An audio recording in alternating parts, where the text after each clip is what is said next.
Actually, Africa is not limited in terms of resources. Though it is a problem in a sense, that is the way it is perceived. Therefore, we've got to change that. In fact, many people say and even wonder why there is this sort of paradox. Africa is actually very rich. It's very wealthy, whether you talk about human capital or natural resources. I don't think you have a richer continent than Africa. So therefore, now that becomes our question to answer.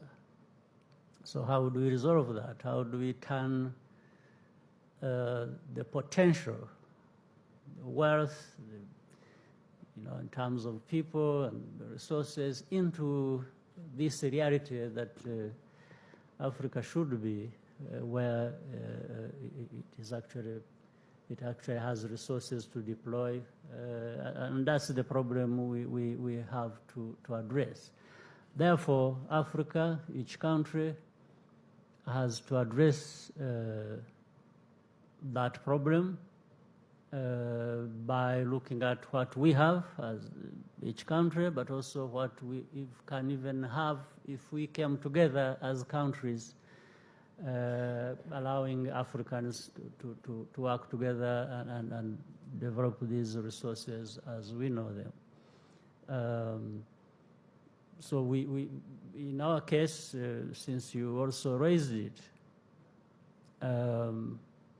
we found that we have some resources to invest. It also matters how we prioritize our areas of investment. As I mentioned earlier, we have decided we are going to invest in education.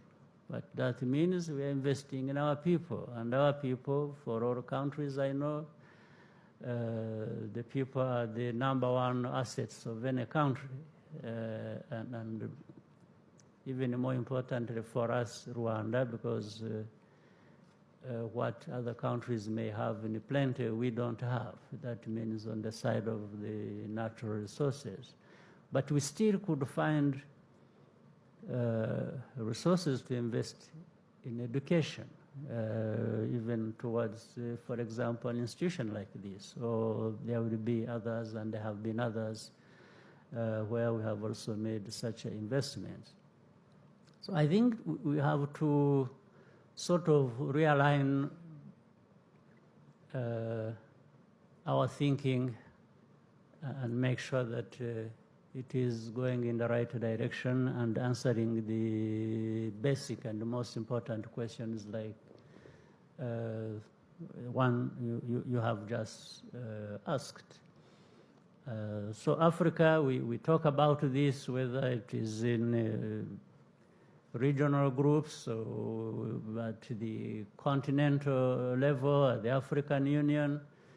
We are trying to answer this question. How do we really stop being just a potentially very wealthy continent to a continent that is actually wealthy in real terms, and therefore we can see it in our people having access to many things they should have access to, and therefore investing back what our people have developed, talent, knowledge, skills of different kinds that are required to take Africa to another level.